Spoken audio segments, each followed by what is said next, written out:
Welcome to the Intern Whisperer Live, the show all about the future of work. So today's guest is Julie Kostic, founder and creator of and director of JK Creative. And welcome to the Intern Whisperer, Julie. Well, thank you very much for having me. I am so excited. She is one of the 28 finalists that also won here at Avalon. So very excited. And we are the first, I'm going to say we're the first. I don't know. I know you told me there was somebody last night, but we're the first using the podcast room here at the 5th floor in Avalon. So cool stuff behind us. So shiny and new. It is shiny new. Yeah. So our show is all about education, innovation in business, and the future of industries and jobs. So I'm going to let Caesar go ahead and kick off our first question. So Julie, tell us and the audience about a little bit of your education background, your work history, and how you got started in brand development. Yeah, of course. My whole life, I always knew I wanted to be an artist. I thought I would be a Disney animator for a long time. But then I, started thinking about what would be a great way. You always hear starving artist. So I came to the conclusion I should figure out how to make art work with money as well. So I ended up going to school, and I went to Towson University in Maryland, and I double majored. So I actually studied both graphic design in the art school, and then studied mass communications with an That's advertising. really smart. Yeah. That is so smart. I wish, I think everybody that goes to school should honestly take an advertising or a PR or marketing class, no matter what you are, even in education. Like you all need it. Yeah. Smart, Julie. Well, thank you. Thank you. Yeah, I found, instead of just making things look pretty to look pretty, what's the reasoning behind that?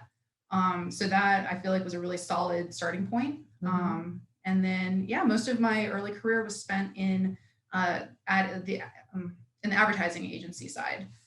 So I worked in the Baltimore and DC area and a lot of different agencies, and then also spent some time in-house as well at Under Armour and Walden University. Nice. So I know you mentioned that you worked with some of the agencies, and sometimes there's some questions they pop up just because of an answer. A lot of students that are looking for internships, they always want to be able to work in an agency. Did you work in small, medium, and like the largest ones that were out there, or did you have a particular industry size that you were working with? Yeah, I'm trying to think. So when I started in my internship, I was at a smaller one. Like it was 10 people. It's now much bigger. But I was there during the early stages. And then I would say most of the agencies I worked at were pretty like medium to large, like 50 to 100 people. That's nice. You really get a very, very, I think, rich experience because you're interacting with, other, I would definitely say different people in different departments, but different levels of experience. And then also just, I'm sure, okay, another question that came out, and this is in my mind, I was going to say with men and women, but do you think that there is one particular gender that is more dominant in your industry? I think, I feel like in the ad agency world, it's been pretty nice. It's a good mix. It's a good mix. I feel like there's been, I've had, I've probably had more female bosses actually, but a good mix and split of, genders and ethnicities and all sorts of different people. So which has been great to see. That is really, really nice to see, because honestly, when I've gone to some other companies here in the Orlando area, I don't know if it's intentional. I'm going to say yes, it might be, because some of them, these agencies have more women than I see men. And I'm thinking, who's in this hiring process, or is it just because, is it intentional that I see that they're selecting women, or is it because women tend to gravitate to the industry? I think a lot of it, like if you're looking at a traditional full service agency, is you'll see a lot of women in the media side, purchasing, and then like as account executives, where I'll see a lot of males dominate more in like the web development area. So I guess overall they might balance it out, but definitely I think different departments could be. I think creative's always been pretty split for me though. So maybe that's probably what I'm thinking of. Yeah, I would agree. Okay, that's interesting. Where did JK, we can tell it's your name, right? But what is the history? Why did you choose that particular, to use your name as the brand? Because that makes you the brand, Mhm. you know? And that's oftentimes people don't, when they start up, if it's a consulting business or if it's some other type of industry, they'll put their name in there. And what they may not have realized is that everything that they do is front and center, Mhm. whatever you put in social feeds. So you have to be aware of certainly messaging and how you want to portray yourself. So why'd you choose that? I think, many agencies that I'd worked at I feel like my resume was alphabet soup Mhm. with a lot of similar, abbreviations for owners' last names. And honestly, I think I picked it pretty quickly just because I was trying to get my LLC registered. Oh, yeah, And I thought the K and the creative sounded good together Yeah, versus, I agree. JK design. It doesn't sound as nice. Mhm. But yeah, and then I figured, if it's going to be mine, why not kind of put my mark on it without it being, Julie. How many years did you work in your industry before you actually decided to venture off on your own? Because many times, as the intern whisperer, we have a lot of students that work with employers, our employers, as well as, come in my doors. And I cannot begin to say, oh, I want to consult. And I went, you should go get some experience with a company so you have an idea of what you would want to specialize in, how to actually consult. You just only know what you've learned in school. You don't have any tangible, real experience at this point in time. Yep, I completely agree. I give this advice a lot is, it's so tempting when you first got out of school to say, Yeah. oh, I'm going to go freelance because, you can make more per hour. And, but I think that there's so much knowledge that you can gain by actually Getting a job. getting a job, working with folks. And I feel like, especially on the ad agency side, it's even, faster paced. I mean, you're working crazy hours, but it's so much fun. And like, I feel like you learn so much in a year at an agency compared to some other places. But, Mhm. I had friends that went and freelanced, soon, like early on in their career. And I think, I feel like sometimes you just kind of are a little more stagnant. Like Yeah. you haven't, developed all your skills yet. And then you're kind of just where you started, where, I spent a good decade, trying different companies. And, that's why I also went like in-house to Under Armour and Walden was to kind of compare, agency versus that. You were a contractor there I with was Walden or in-house? I was full-time in-house at Walden. Yeah. And there's so many, like being able to learn from so many different people and different clients and and then as your career grows, you start off and you're more the technical side of, okay, I'm production or I'm design.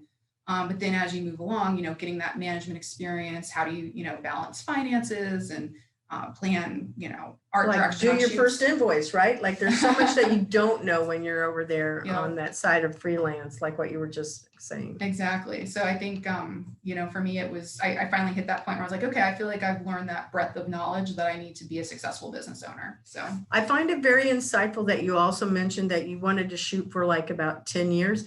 I feel like, I don't know, I'm going to ask Caesar to weigh on after I share my opinion, but I feel like it takes a good 5 to 7 years to work in a particular industry to have some level of depth to industry knowledge. And then you finally have a clue as to what is going on in that job.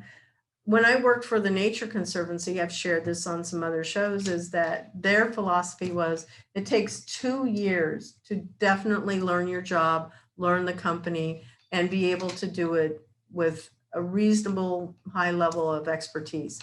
I found that to be true, 2 years. And I see people that will jump from job to job and even still, longevity is everything to be able to have something that's substantial to bring to the table.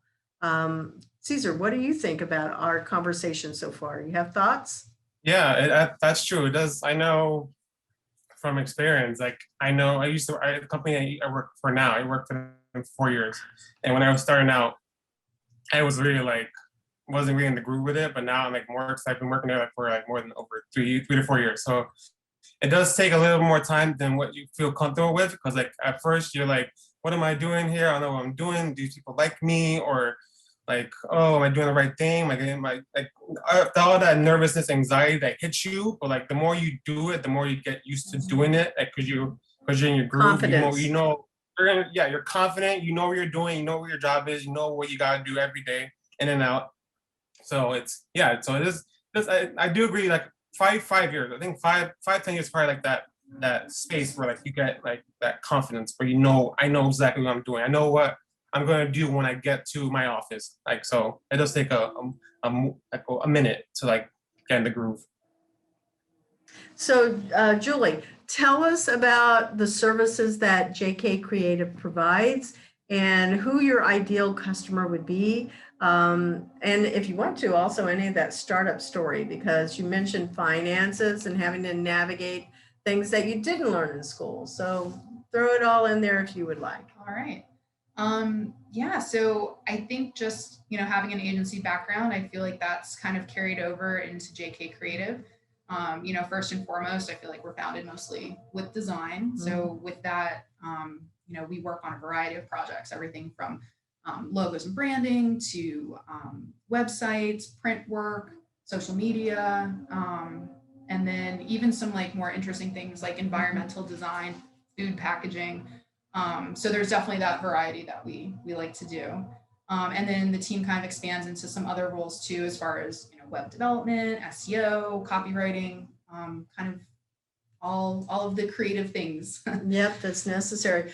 You mentioned food packaging, Yeah. and I find that so amazing. I've gone on to these other, whether it's, I don't know, documentaries, but how they make food look so delicious in the advertising world. And they'll throw, okay, so this is really glue that we're using here and all of these tricks. Do you have any insight that you'd like to tell our listeners as to how you've been able to make food look so amazing, whether it's spraying it with lacquer because it looks like I want to eat it now?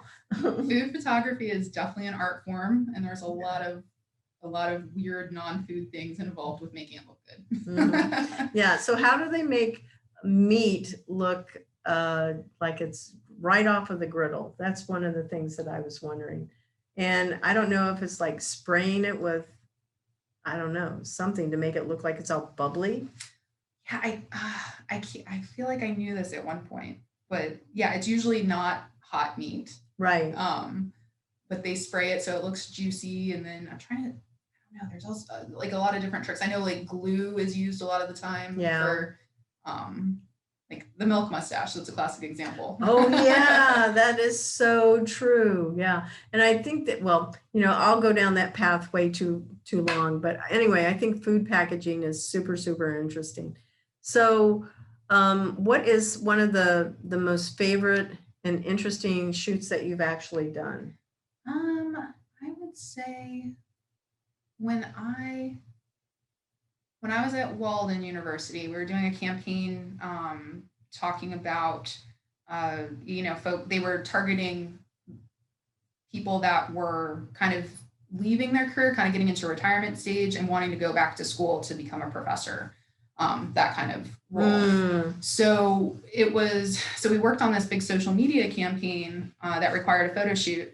And what we did is we actually had all these different actors that would dress as like showing their progression. So we staged them and dressed them in their normal work clothes, and then they had like a cap and gown on, or went from looking like a job to like a professor.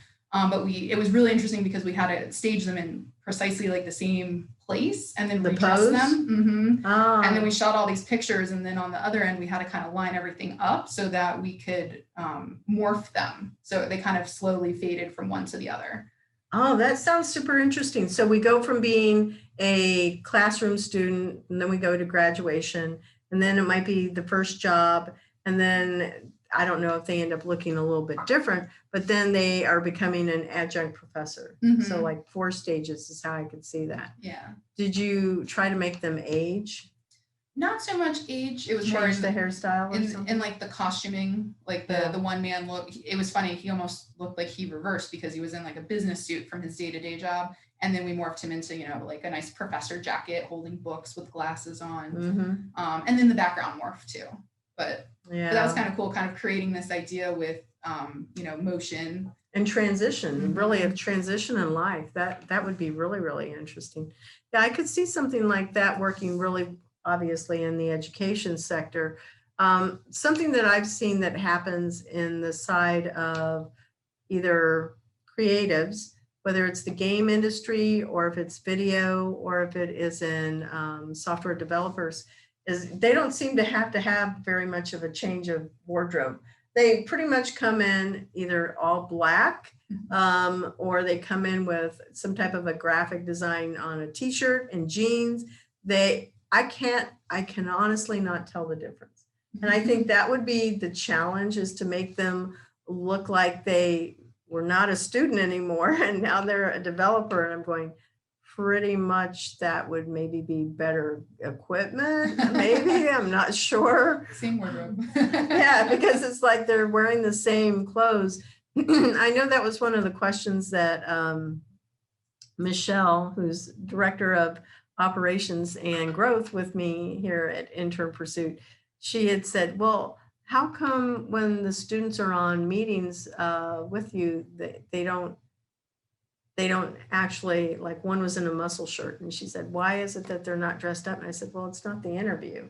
So the interview, they know how to dress and they usually come dressed up. But when it's like a check-in meeting and, you know, I'm checking on their IDP or giving them, you know, feedback, or we're in a team meeting, it's not quite the same. And this was just a check-in with the student. And I said, I really don't care what they are wearing at that point in time because it's not the same. But if we were going into a meeting with a customer, then yeah, you got to bring your game for sure. So Julie, we talked about industries that you like to focus on. So Julie, you mentioned earlier that you attended an art school and also that you studied graphic design. I have seen a really big difference in how a fine art student approaches graphic design versus a student that studies it in a 2-year program. What do you think the difference is?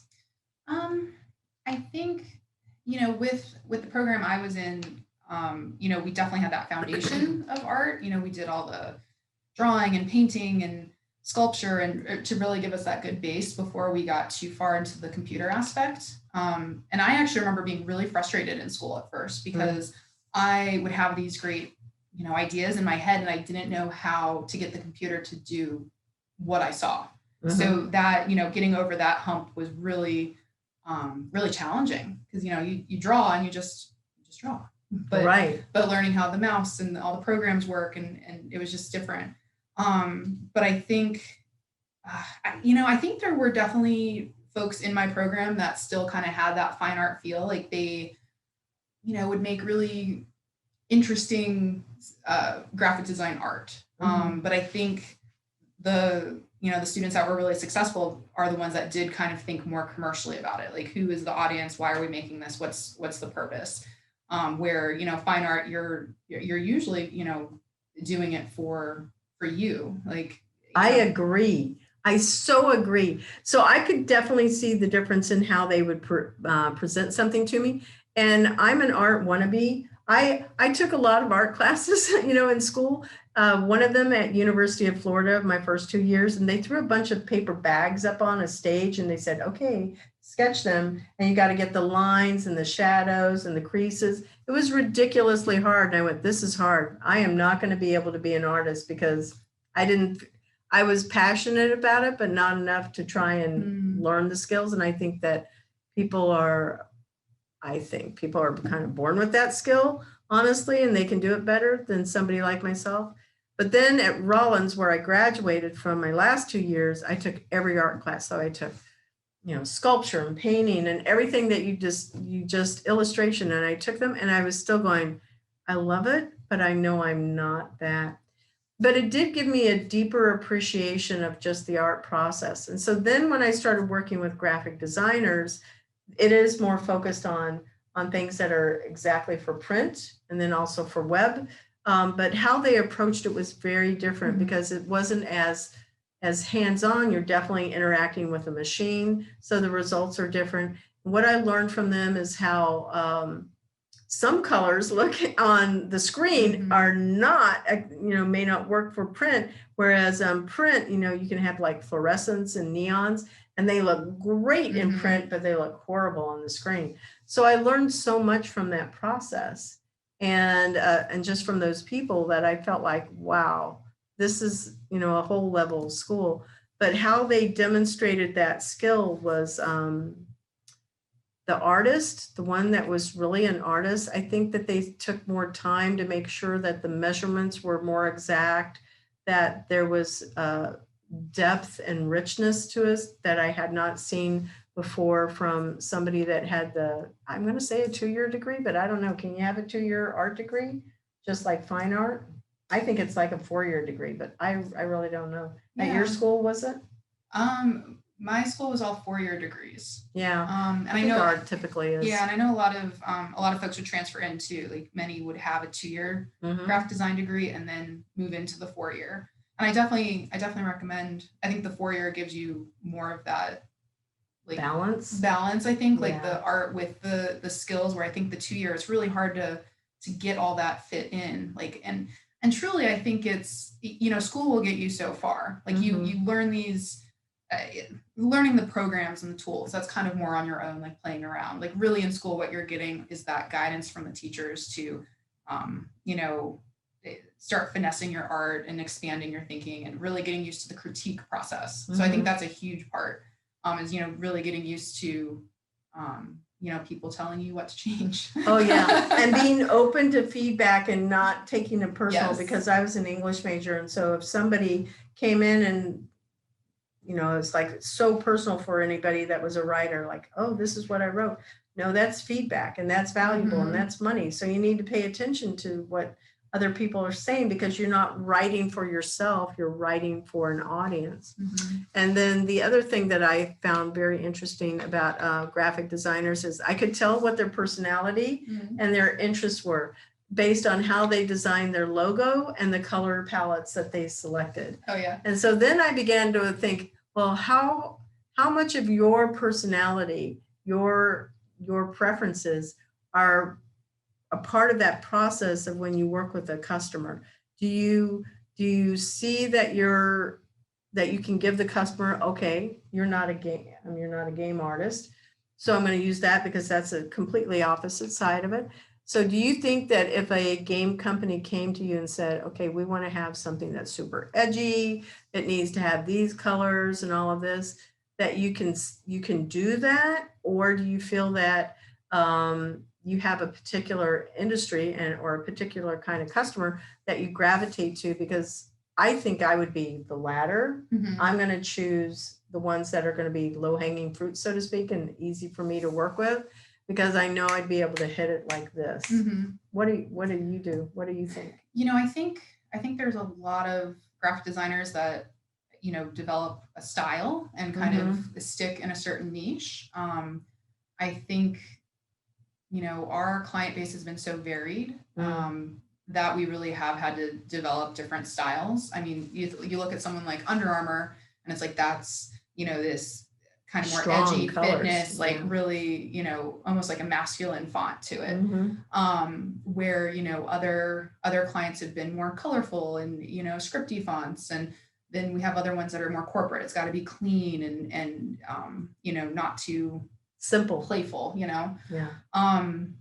So I think, you know, we try to, you know, offer, you know, different styles to different clients. But I do think naturally there are going to be certain things that come through in your work. Like I know a lot of ours is really colorful. And, you know, we present a lot of different options for the clients, but a lot of them end up choosing ones that are kind of similar, I think. So like when I look at my portfolio, I'm like, okay, so I don't know if those just end up being stronger, or if people might gravitate towards things that they like. Yeah. So, I mean, maybe that's like why they've chosen me over someone else. So I don't know. I think something to think about now when you're starting to work with customers, right? Like you could even ask that as a question. So why did you choose this particular style or anything? What is it that attracted you to, you know, our company? And you'll probably find out, oh yeah, we like your font, blah, blah, blah. And that'll be like huge insight for when you're actually designing something for them. Yeah. True. Yep. So let's see here.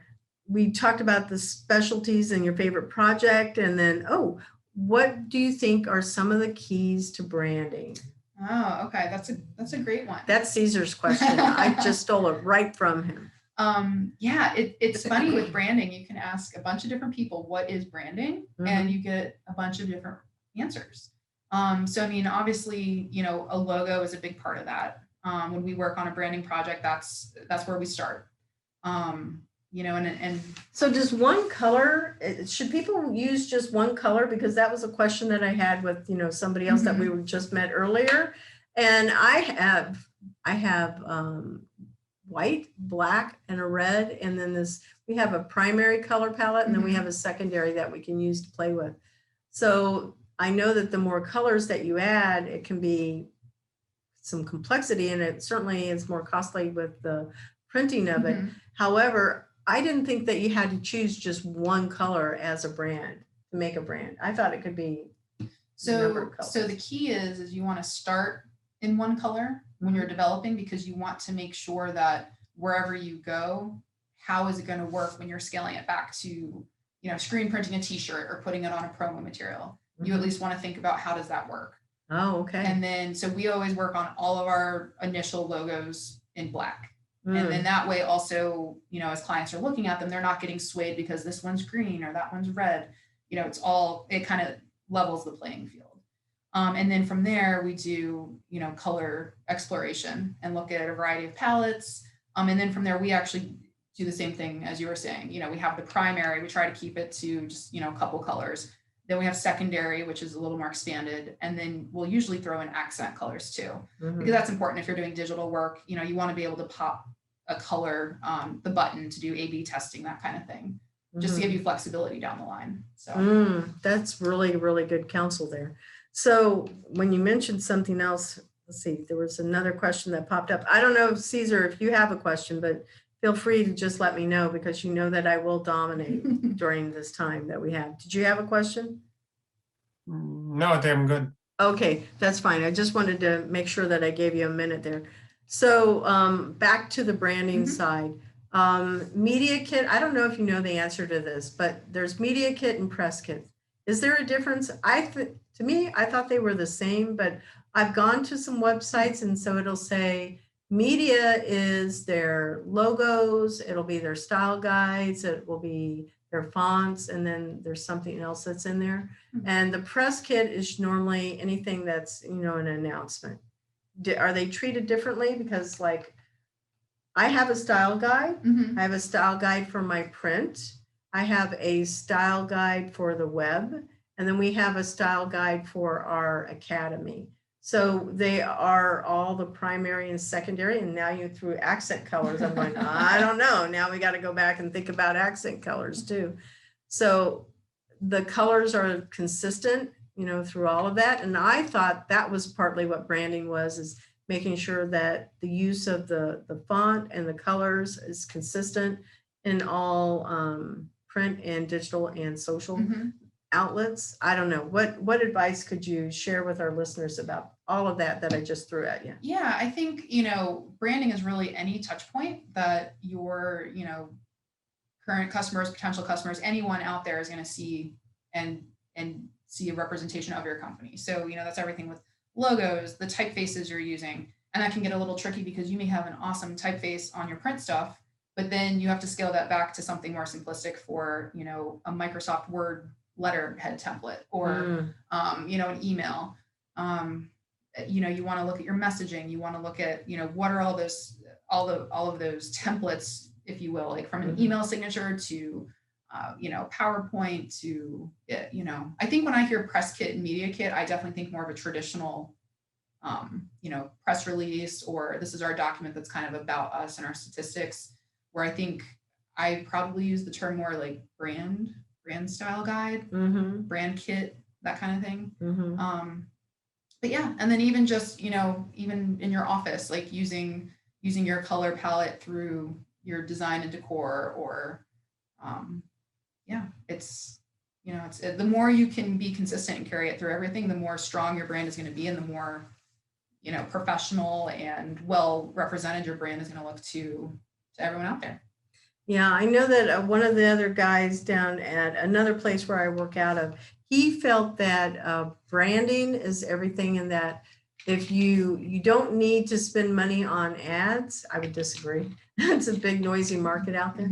But, you know, he said with a really good branding campaign, you can actually get to the top of the SEO. And I use a Wix website, so I'm not going to lie about that. But, you know, I found it really easy to at least use because it was similar to PowerPoint, and they provided a lot of the resources there. But it really does take a person such as yourself to guide somebody through that process and make sure everything they're putting out there is like, okay, did you double check all of your fonts? And then, you know, let's check with the SEO, because you mentioned that's one of your other services. So you can get to the top of the list. So branding, I don't know. What do you think? I think branding, I think he's got a valid point. Branding is consistency across, and that's how you find, you know, your customers can find you. Yep, absolutely. And then it's just, it's also every impression of your brand. It's just, you know, furthering that exposure, and that, you know, people will remember you. Like, I know there's some people that think a logo is not that important, or It is, you know, and it's just like, well, people are going to see that and visually remember it way more than if they're just seeing your name in writing every time.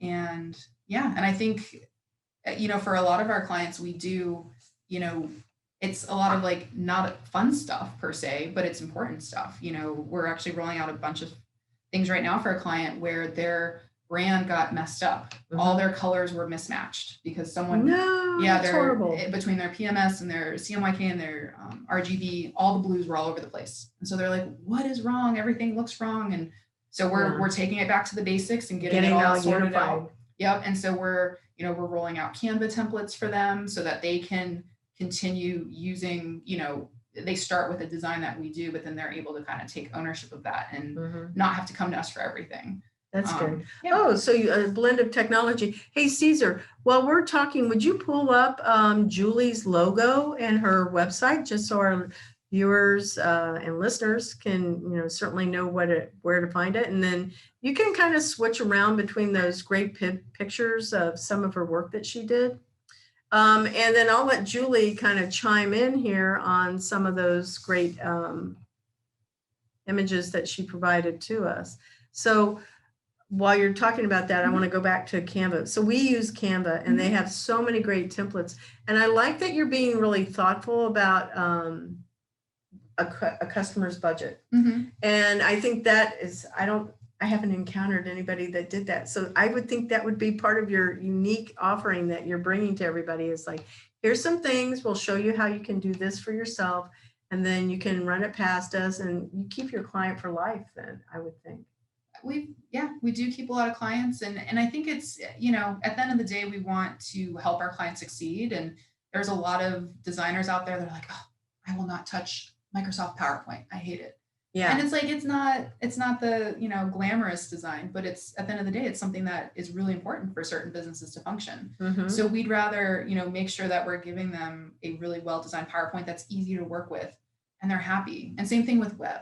You know, I know a lot of people will kind of hold a website hostage. We'll run into that situation a lot where they own it. You know, you need one little typo and you're paying this high hourly rate. You know, a lot of sites that we do for folks is we get them set up and running, but then, you know, teach them how to make those small edits on their own. And then when it's something that's significant enough to really need a design eye, then they'll come back to us. Really good stuff there. So you had any luck yet pulling it up? Yeah, I'm gonna pull up her logo. Okay, well, I'm going to take just a second so we can acknowledge our sponsor. The Intern Whisperer is brought to you by Cat5 Studios, who help you create games and videos for your training and marketing needs that are out of this world. Visit Cat5 Studios for more information to learn how Cat5 Studios can help your business. Thank you, Cat5 Studios. Okay, so we're back to our show. And as a reminder, our show is all about internships and remembering great mentoring advice. But while we're going to be talking, Caesar's going to be sharing some information here about JK Creative. So Julie, why don't you tell us about your logo here? Because I see you've got that word creative. It's creating a nice balance of, if you will, a base at the bottom. And you chose not to make that C capitalized. So you want to tell any of our listeners here? I'm going to make some guesses as to why, but I'm going to let you're the Okay. expert. So it's funny when I was developing our original logo, I feel like all the agencies around were using orange. So I feel like I wanted to gravitate towards something that was the opposite. And I wanted a color, that I liked and still represented me in this blue. I feel like it has a feminine edge, but it isn't going to scare people away and be like, oh, it's, pink. It's too girly. Well, blue is also a trust color, is what I learned. Oh, Yeah, that's why the healthcare industry likes it so much. Is and because banking. yeah, it's supposed to be Interesting. blue. Is supposed to be trust, and every color has some type of a meaning to it, is what I was told. And I went, you know what, that makes sense to me. And when I was working in nonprofit, they said that when you use this color combination, it's an ivory and a Valentine red. When you put that together, it evokes feelings of love, and it actually, in that industry, it makes people give more money. Interesting. So that's why they A lot use it of in print. nonprofits. Yeah. Interesting. Yeah. So yeah, I mean, for this, we kept it pretty simple, just so that it would have, classic staying power, the emphasis on the JK, and then the creative, this font is Chalet, and it's just one that I have always loved because it's got, a really nice character to it, and just, making the C lowercase, it looks a little friendlier, and it also just kind of locks up better, keeping everything the same height. I really like it. I like it very, very much. I think that it's very easy to read, and I like the spacing between each letter so that it feels like I call it breathing space. And so I feel like when I look at it, I'm going, it's not squished. I feel like I can actually absorb it very quickly within seconds. Well, thank you. Yep. So do you have another one of her pictures that she shared with us? You have that? Yes.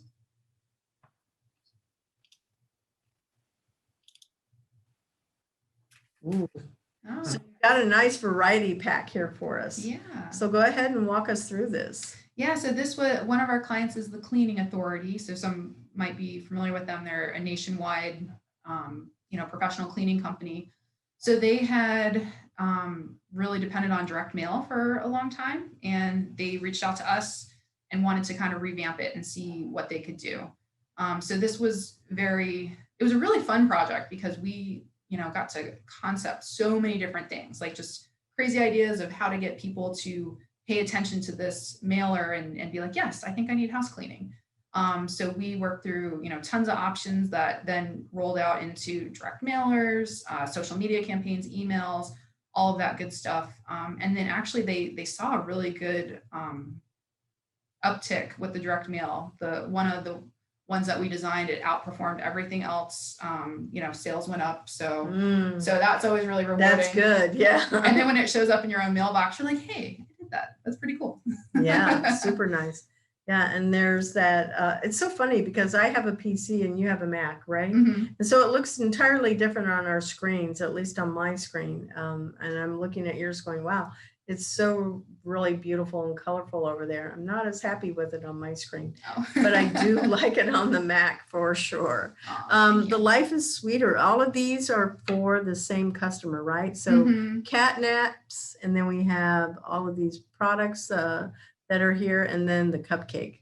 Yep. So yeah, it was interesting. And since they were doing so many different, tests, and then social media kind of gives you more, wiggle room to try different things. That's it. So we got to do so many styles just within one project, which was really fun. Yep. It looks super, super nice. Well, thank you for sharing that. So we're going to jump over here into what would a typical, great mentoring advice.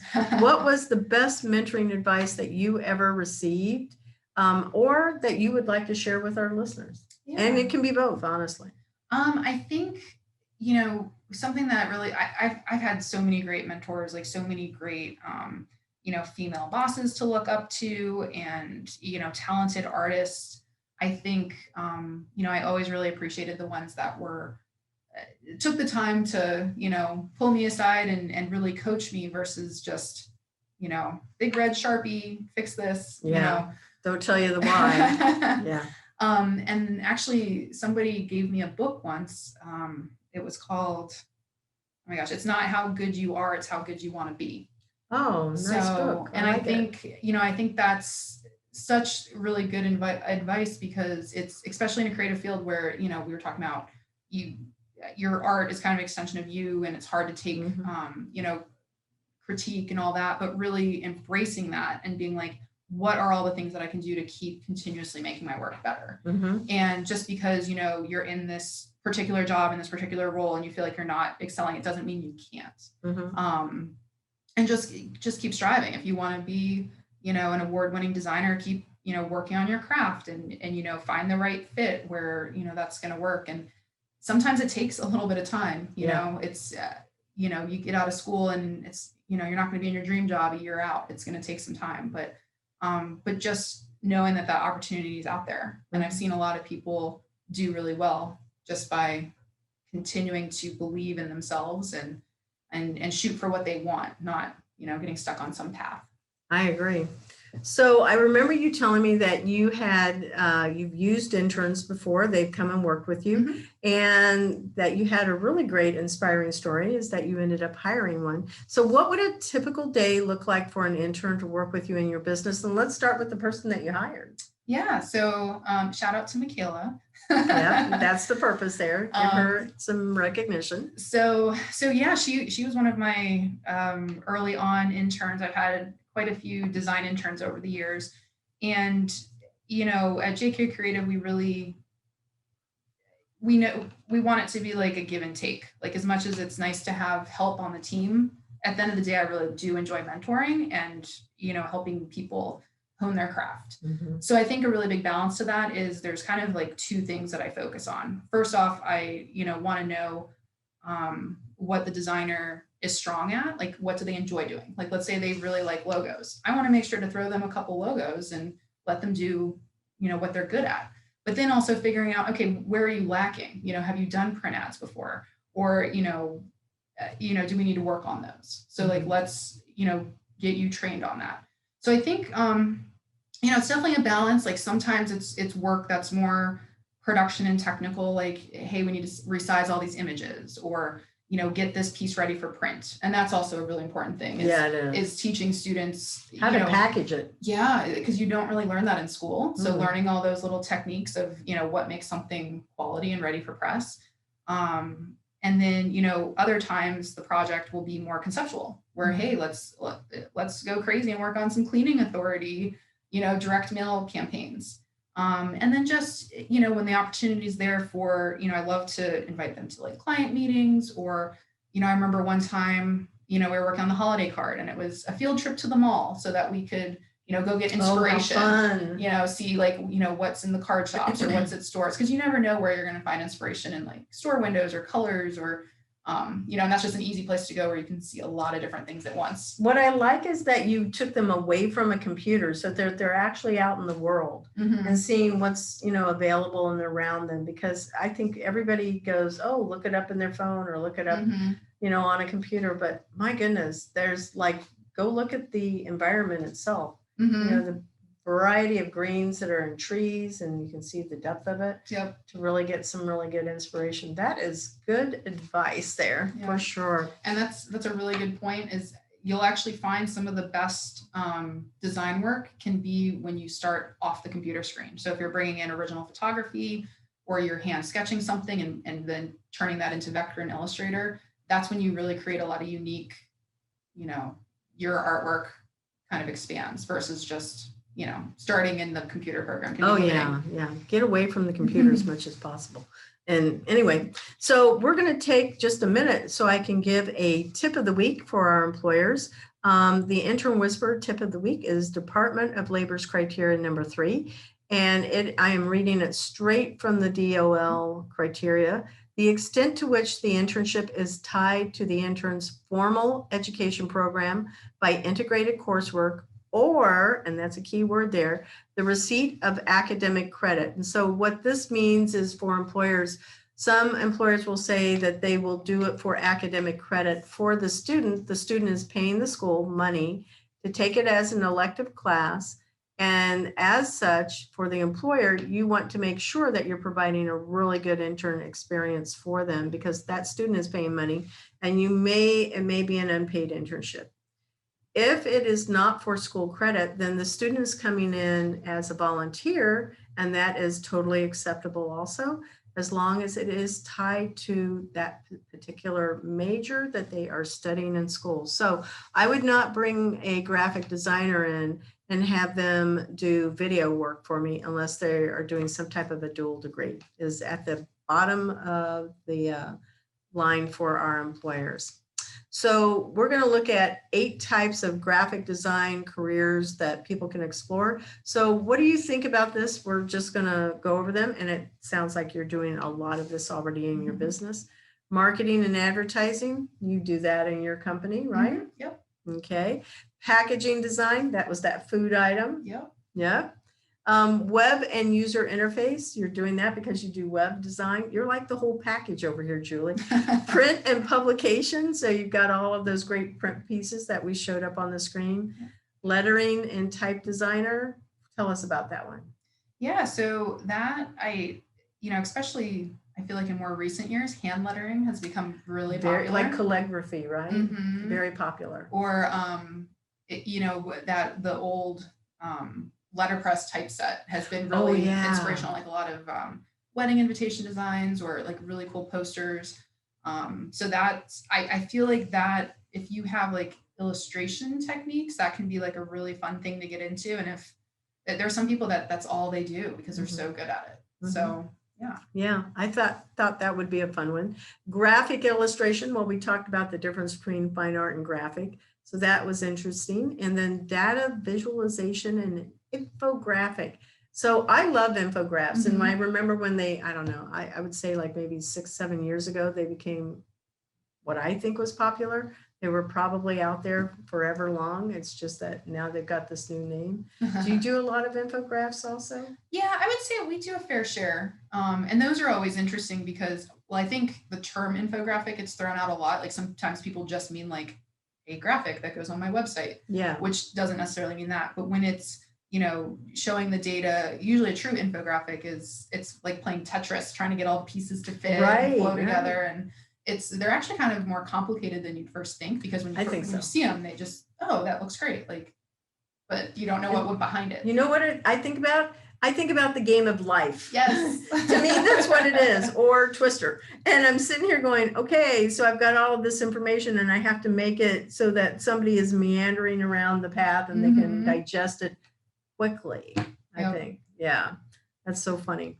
So what does the future of the graphic design industry look like? Well, according to Valdemar Gundelman, he's the founder and CEO of Company Folders.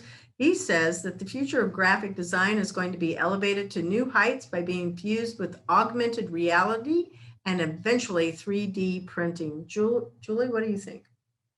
Yeah, I mean, I think those are things that are, in the industry right now. I know they've definitely been trendy. So I think it's, just seeing how those things will play with, day-to-day life. Like sometimes if 3D, it's right? Like I can see that coming. I don't know if you get any asks from customers for 3D work, but it is becoming very, very prevalent, I think, in a lot of visual videos that we see, but also things that are beginning to play in the HR industry. Yeah. And it says 3D printing will force designers to stay updated on industry trends and move faster. And as technology becomes available to the masses, the need for quality design will be greater, but people will expect them faster. So I think this is really key to what it is that you're doing, is you're showing your customers how, if they want it faster, they can use Canva, but they also have you as the expert to come back to. I think that's very smart. So then we also have PJ Richardson. He is the creative director and co-owner of Laundry.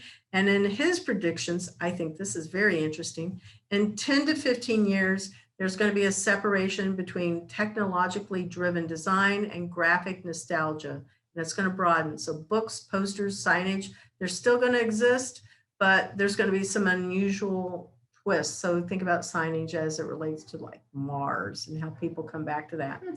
Virtual reality will be even more functionally, fully functional. and it is going to be implanted either in contact lenses that we wear or brain implants. And it's going to require a new type of interactive meets and motion graphics where it meets also the film making approach to graphic design. That's terrifying to me. I don't want anything implanted in my brain. No. I don't mind the contact lens thing, but I'm sitting here going, no, you cannot, because I'm thinking about the Matrix, and Oh, they're yeah. like, you know, if you've seen that movie and they plug into your brain into the back area, I'm going, no, I don't like that prediction of how graphic design would be used there. Does it scare anybody else, or is it just me?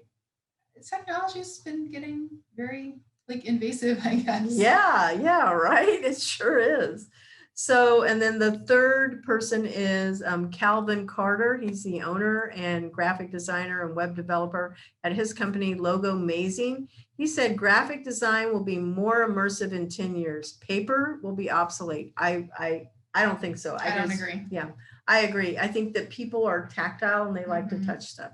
So I don't think that's true. I think some parts of print will be dead. Like, newspapers aren't really. Oh yeah, they're like almost gone. But you look at the statistics on direct mail, it can so outperform email because people are so like digitally overloaded. Yeah, they So, are. And so they still will come and look at that print piece. You're Yep. so right. So every design will be digital and with a website feel. These designs will require layers, allowing the user to click deeper into the design, ultimately selling the product without actually making a pitch. Now that was very intriguing to me because that's certainly making it more interactive. And I could see something like that actually working where if I click on a logo, Mhm. I might click on it and then go into maybe company culture Mhm. as to what it might be like to work there. And I'm thinking, okay, so is it maybe a blend of video, or is it 3D, or could it also be, and any of these could be true, but it was really thought provoking for me. I know that his particular outlook on how graphic design will be seen, it's kind of abstract, but I really did like it very much. He said graphic designers will need to create every design in this layered format, realizing that they can't say or buy, for example, sunglasses. That was an example that was previously mentioned in his quote. I know I didn't share it, but it was up there. There's going to be a future population that will be blind to explicit advertising, and they're going to be rendered just completely useless.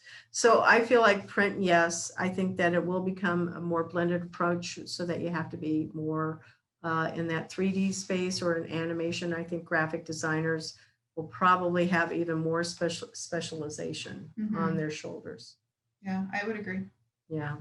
So here we are. We're at the end of our show. So Julie, tell us how our listeners and viewers can find you. Whatever you want to share, website, social channels, email, all of that good stuff. Yeah, so I'd say probably start at our website, jkcreative.design. And then we're also the same handle on Instagram. We're on Facebook, LinkedIn. I think that's everything. Mm-hmm. Yep. And they can also find you here at the 5th floor at where we are. So there you go. So I want to thank Julie also again for being a guest here for the show. I also want to thank our sponsor, Cat5 Studios, and our production team. Caesar, good job. He's over there. He's being silent, but that's good. Our editing team, Steve Neese, Ashley Gonzalez, and Nala Ellie. She's our new intern. And our school partners, Cornell Radio and Valencia College, and our favorite radio station, WVBR. So employers, please visit Intern Pursuit at internpursuit.tech and learn how you can get matched with amazing intern talent. And Julie, I cannot begin to tell you again, thank you. This was such a great show, and we're going to be sharing your show here. You'll be famous all over the world. Oh. Well, Yeah. Thank you very much. This was very fun. So thank you both. This is what I think. I think by the time we get, 5 years out, that's going to be 2026 and even 2030. I believe that there will be more people using products, of course, like Canva. It's going to be very easy. The side of what graphic design will be like would be where it's what is the word that I'm looking for? Custom. People would be hiring because they want to have something that's got that custom look to it. It's not going to be something that is like a Fiverr or anything that people could do with a program like Canva. I also believe that there's going to be more 3D and animation expected going into graphic design, so that there would be a broader set of skills. I think that's what's going to happen. Yeah, I mean, for me, I think it's going to be in waves, like most trends, both in the graphic design industry and in fashion, for example. It seems to come in waves. So a lot of things that are popular now will start to fall off, and things that were trends and designs and color palettes that were popular, I don't know, 10 years ago, will start to come back into fashion and come back into norm. Everything from going from super simplistic logos to more detailed logos and vice versa. Yeah, I think there's going to be a shift in how the design world looks at design as a whole. I also think that, AI, artificial intelligence, it will definitely be used. Many times I wonder if it's going to be something that's either a wearable piece of product, like, you can wear a shirt and it might have some type of lights in it and things like that nature, but it could be something that's even controlled with some computer generated graphics that people are doing, like in shows. I think that we'll see it there, like on America's Got Talent. Honestly, I think that's the direction, but even more, pushing the boundaries even more there. And then I also believe that there will be things that are embedded into our bodies. I swear, I think it is the Matrix, and I'm not sure how that's going to happen, but I do believe it's either going to be like contacts that people are wearing, and they can see things that they may not have been able to see. They'll be able to just look at it and make a design appear. I really do believe those things are possible. Yeah, I think that's a bit further out into the future, but yeah, I do definitely think that technology is going to play a bigger role in the design world, from the aspect of the programs that we use and how we use them, but at the same time, a lot of it's I think augmented reality is going to start to play a bigger role Yes. in advertising and in just communication as a whole. I agree.